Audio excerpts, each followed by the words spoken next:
గోరువంక వాలగాని గోపురానికి స్వరాల గడగడ గంటలే మోగనేలా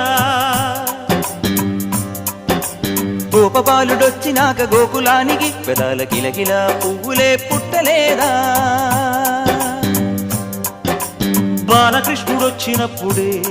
వయ్యారి నందనాలు నాట్యమాడగా వారసుండి చూసినప్పుడే వరాల వాంఛలన్నీ పల్లవించగా నందుడింట చిందులేసే అందమైన బాలుడే తనవాడై గోరువంక వాలగానే గోపురానికి స్వరాల గణగణ గంటలే మోగనేలా గోపబాలుడొచ్చినాక గోకులానికి పెదాల కిలకిల పువ్వులే పుట్టలేదా